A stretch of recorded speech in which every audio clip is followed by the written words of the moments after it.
You're Not Listening, Baltimore Youth Speak Out, which was a really, really, really excellent book. I'm sure that most people in this room have already read it. I know that a lot of people here have read it probably 5 times from the looks of some of these copies, how they've been worn through, but that's awesome because it really has a lot of great things to say. This is a compilation of narratives by Baltimore City students, all current or former students of Southside Academy over in Cherry Hill. And it's their views, their feelings, their ideas, their voices on a whole range of topics that are just pertinent to them. Whether it's parents, family, friends, peer pressure, racism, politics, anything and everything that intersects with their worlds. And as an educator, I think it's really important that those of us who work with youth actually stop and listen to them. Because lots of times people in the position of an educator or an adult authority figure wants to tell children what they should or should not do rather than listening to what they think they should or should not do and what they feel and what they think. And so this is a really opportunity to hear it directly from their mouths. I'm Angela. I attended Southside Academy in 2005. I stayed all 4 years, and I just graduated in 2009. So basically this book just started off as an interview from our teachers, from Ms. Stone and Dr. Hartzler-Miller, and so we all just were in our comfort zone, just being interviewed and recorded, and it actually was scripted down. And so these are all my fellow authors. My name is Tarina Evans, and I attend Southside Academy for 4 years. I recently graduated. And it's her picture on the front cover. Oh, yeah. And my name is Serena Hawkins. This is my latest year at Southside Academy. I attend 4 years also. Now, my name is Ashley Mackey. I'm attending Southside Academy now, and this is my last year attending Southside Academy.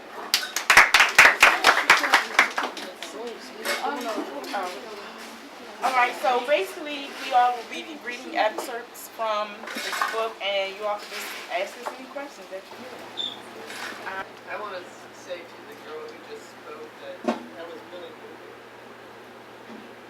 Thank you. Can you talk about the experiences you've had since the published, or since you did this book? Anything that's transformed your lives? Anything that you're going on to do? Anything that has inspired you, through this writing?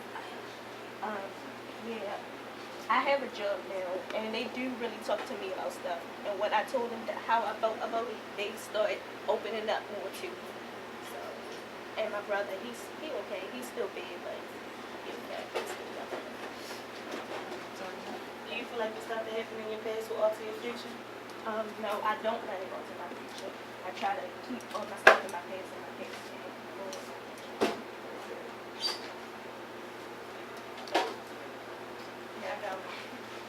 Because of the comments you just made, with me saying you get so emotional shows me that we live in that it still affects you. So I just want to tell you that we all have problems, but in order for you to move forward, you gotta really, really leave what happened in the past, because it still bothers you, so it's still with you. They don't deserve it. My mother told me that all the time. They don't. While you down, they're in a comfort zone. You crying, like it hurts you. In order for you to be what you want to be, what you're destined to be, you gotta let it go. And it's easier said than done. But time heals all wounds.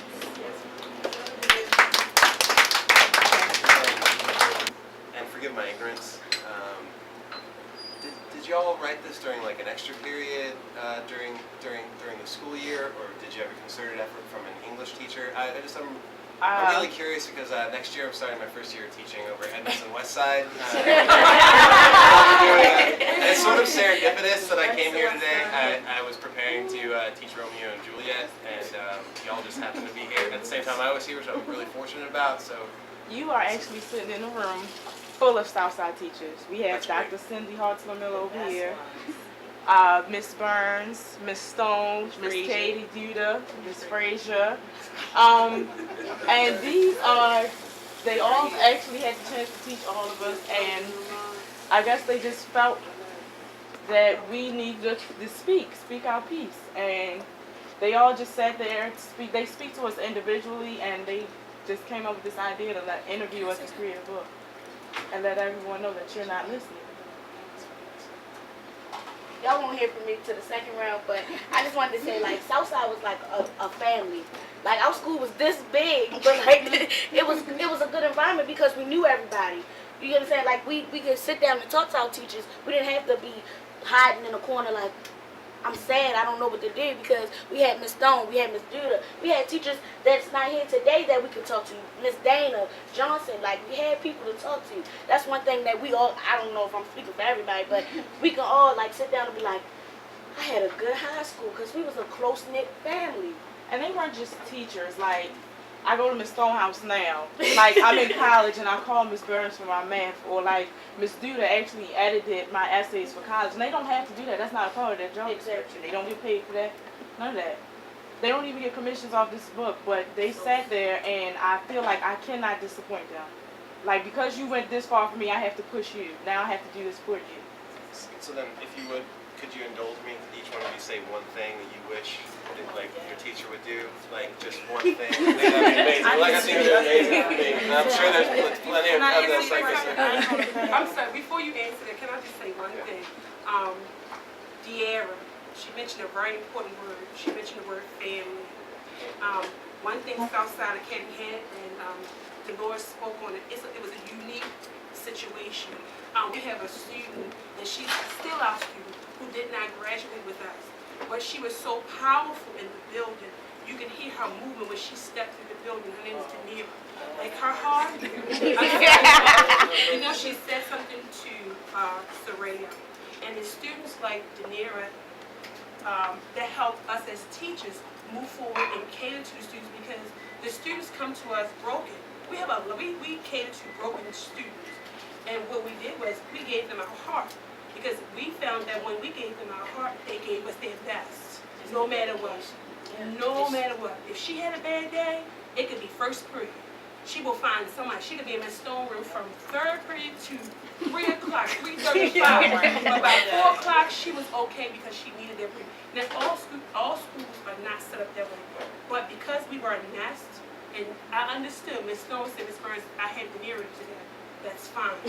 Let me give her this, or if she was in my room, give them that. But every student had their picks, as De'Ara said.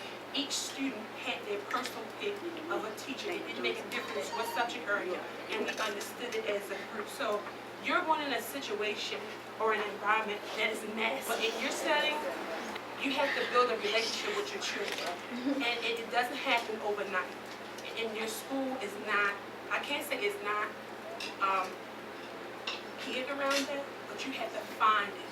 See, Southside Academy was naturally developed on that. My name is Ashley Mackey, and I actually wrote this poem when I was in the 9th grade, I believe. And I wrote this poem about stereotypes of black men because it was something that happened in my school with police officers fighting students. So I wrote this. Why do you stereotype black men? Why do you stereotype black males with guns? And why do you walk around harassing everyone? Is it just us? Why not them? Strong men with guns, a shiny silver badge gives you the right to harass, the right to judge, the right to push and shove, while we stand still. A voice not to be heard in a crowd full of flowers, blue uniforms and birds. You don't care, so we fear. The need to not be scared, just like everyone, so we don't run, don't fight with our fists, but the power of words will unleash our fear to stand tall and take a chance, and now we are men.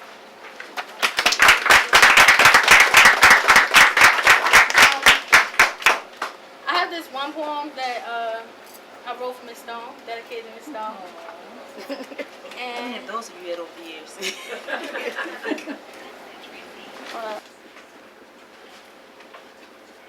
alright, it's on page 158. And I observe Miss Stone a lot, and she's my favorite teacher in the whole entire world. And I wrote this poem dedicated to her. I know a queen, I know of a lady, great and tall, loves to teach poetry, English and all. A wonderful lady, black and a queen, smile like the sun, eyes as pretty as a dream. She's a black woman, a queen of love.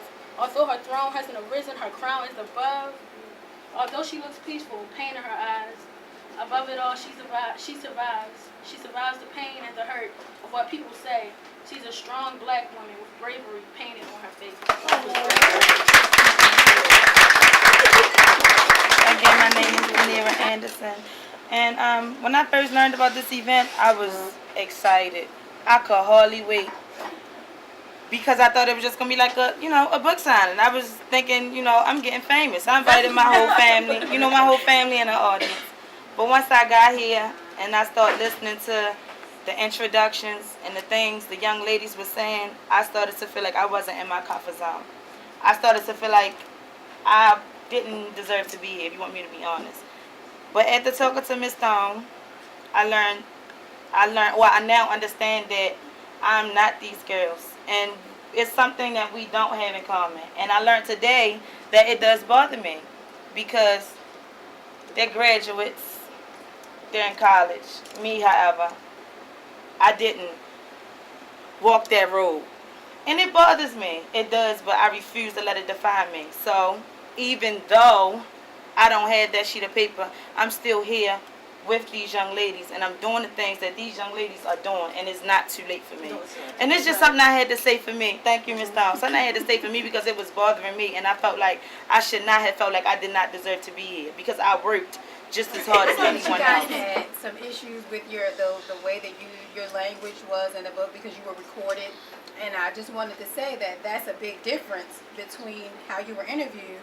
Your writing is significantly different than how you speak. So it's not really a testament of what, who you are or anything like that, but you just have two different sides to you. Why did you leave Southside Hill? You didn't do that. Yes, why did you leave? I'm not going to blame nobody else. I did not leave. My mom transferred me because I was constantly into battles with people. Bad situations, bad surroundings. She's saying that I didn't. She avoided stuff that could have been worse.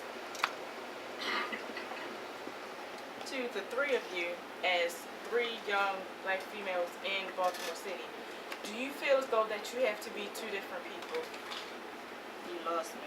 Like when you are like the way you spoke in the book, but the way that you write, do you feel that you have to be two different people? Like when you present yourself as when you go out in public, the way you present yourself, and when you go home, you have to feel like you have to fight.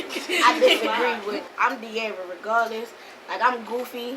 I might have been nervous. I'm still shaking right now, and I got a little comfortable. But I'm De'Ara all the time. Goofy, silly.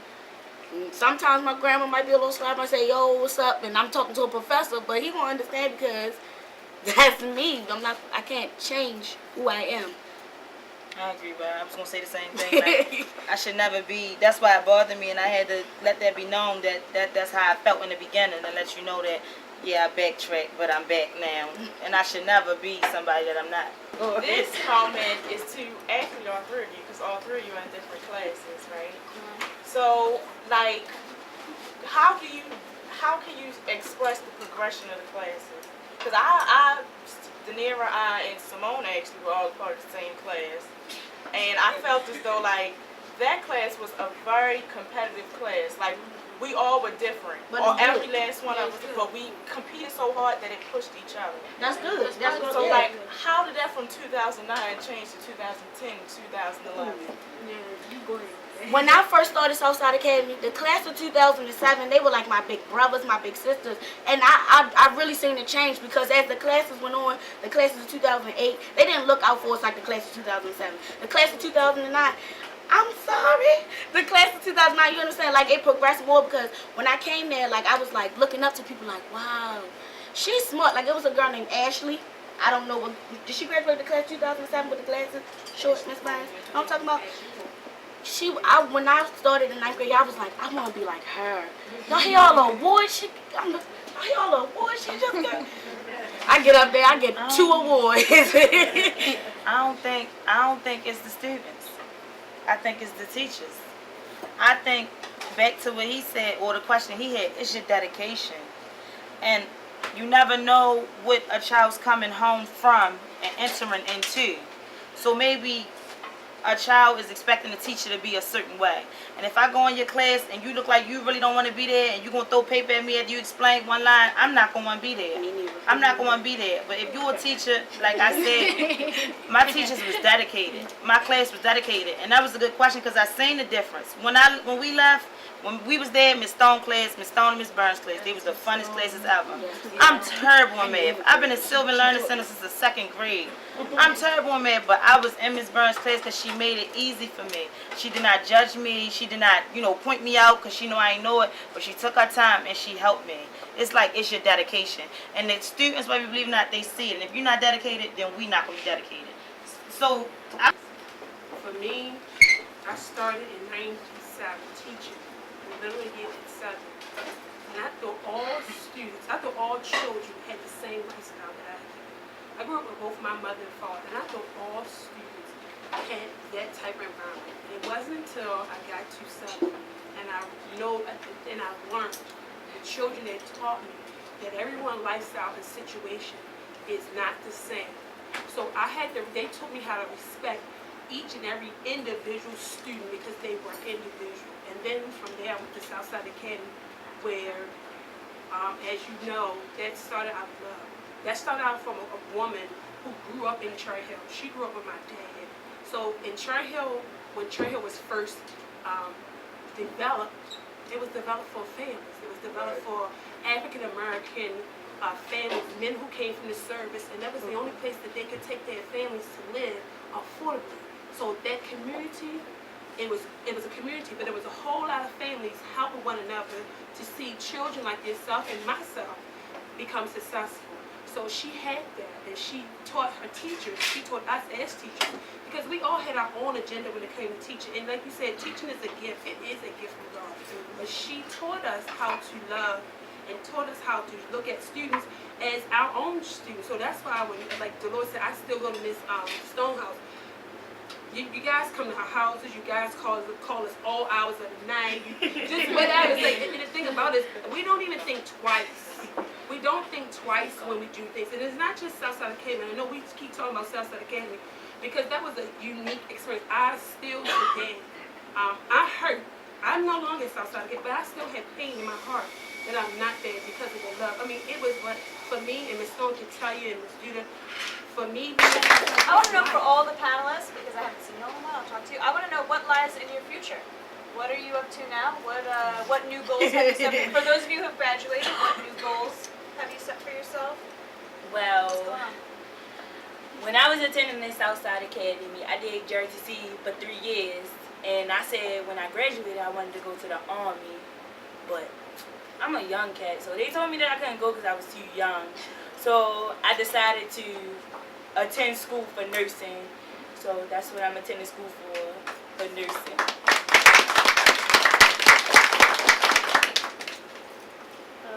I haven't graduated yet. But when I do graduate, Southside Academy, they hooked me up with University of Maryland. I do nurse there, so when I get out of school, I want to go to school for medical assistance. With that question, right? And I just want to say to you, because you are my biggest competition in high school. You are my biggest competition. Like I said, our class was competing on who could get the answer first, who had the best poems, who could lead the class, but we was competitive. And that was my biggest competition. Well, I haven't graduated Southside yet. I just became a senior. And what I want to do is I want to go to college for literature. I want to write books. And I want to fund my own charities and stuff like that. That's what I want to do. I want to write poems that touch people. Since I dropped out, I can't remember what year it was years back. I've been working ever since. And currently I'm still working. But I tried the GED thing, Job Corps. I went to BCCC, took the test, passed, never paid for the GED. I think I'm gonna take it more serious now because I thought I didn't need that sheet of paper, or I didn't. It wasn't really Hey, anything I just major. wanted to sort of add to like what you said earlier about like teachers, because like I'm gonna be a junior at City next year, and like people sort of talk about how great the school is, like the test scores and where people go to college, but like I feel like none of that really matters. I agree. Like there's some teachers that are like pretty good there, but like I hear you talk about like this community you have at your school, and like we don't have any communities. It's not like, you know, someone hands you a textbook and you do the work and then you like do it on the test. So I think like so many people are asking like, what do we need for Baltimore City schools to be successful? We just need teachers. More effective teachers. It's not even just the teachers. It's about like I feel like this. Everybody has their own story. Nobody is the same person. Like nobody has the same DNA. You feel me? Like me and Denver, we're two different people, but some of our things clash. You give some of our things relate. And so, like, if I have a teacher that can possibly relate to me in some sort of way, maybe my teacher been through some of the stuff I've been through. And maybe if they don't, like, they can sit there, they have the concern in their eyes, and you sit there and you can be able to look them face to face. That's what most teachers need. Like, most teachers be like, page 23, and that's it. I'm looking like, excuse me. It's all in the dedication. I'm a little special. Can you help me? Like, some teachers, I need one-on-one time. It's all about the way you dedicate. If you don't like your job, don't be a teacher. Because we need teachers that like what they're doing. Anna. My mom told me that it's a two-part connection. It starts at home and then it goes to school. Because that's where, as a child, that's where most of your time is. So I feel like it takes a special student to grasp that teacher's attention. Because when you walk in that door, you do not know that person. You don't know that person, you don't know their capabilities, you don't know anything. And that's how you can say about anybody that you walk on the street with. I think it just takes a special person to grasp that attention. It's something that somebody sees in you, or it's something that you see in that person. You just need If you grew up in a household and your family was misconstrued, your household was a mess, you can't grow up basing your life on how your family was, because you have to live your life like they live their life. You learn from your family's mistakes and you grow from it. You build off of it. So you can't. Okay. We're going because the sister. But you can't go to school and think that's gonna be like that's gonna be a psychiatrist, and you just gonna sit all day and cry on the shoulder because you still have to learn. Exactly. When young people read this book, what kinds of things do you want them to understand or get inspired by or to be influenced by, or what sort of experience do you want them to have by reading this book? I want them to read this book and understand that they're not their failures. That we all have forks in the road, but we overcome it. I want them to understand that coming from different backgrounds, different situations, different places, different races, whatever, genres, groups, whatever, we all have things in common. And based on, I'm trying to figure out how I want to say this, we all have things in common. And if you speak out and you're determined to be heard, you will be heard. When Never young back people down. look, I just want them to feel like they have a voice. Not just us, because we're not the only young people out here. You feel me? Like, we might relate on some stuff, but everybody's story is different. Speak out. Don't be, if you want to write. If you want to speak, get a recorder and record. Be heard, because there's somebody out there like y'all here listening to us. There's somebody out there that want to listen to us. Special. No matter who you are, you're very special. You have a lot of talents, and you know that we're all not alike, and we all will make it and succeed. Like, I can't remember your name. It's Danera. Like, she was like in Miss Stone's class. I wanted to say this. She was like kind of a big inspiration for me. I know you probably like, I don't know you, but like when she used to read her, like she read her poetry once in class, I was like, oh my gosh, so awesome. Cause like I didn't really know anyone else that like wrote poetry. So I was like, she was like, and like when she was talking today, I was just like, oh my gosh, this girl was like, her words are like freaking, I can't explain it. Oh well. It's really cool though.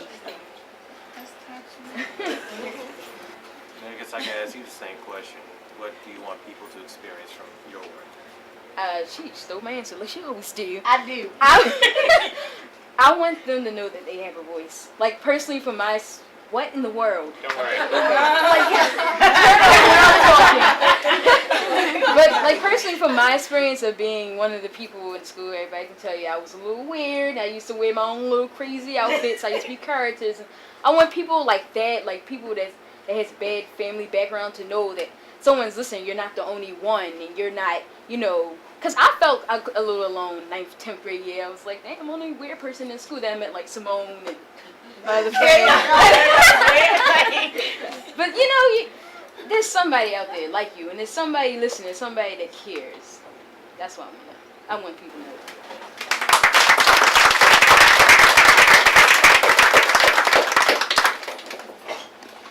If there aren't any more questions or comments for our panelists, then I just want to thank everyone again for coming out. I want to thank everyone who spoke and shared with us today. We do have copies of the book available. Thank you, Dr. Hartzler-Miller and Stone. And I want to say thank you to Ms. Amy and for inviting us to come down and do our very first reading. Thank you. Thanks. It was a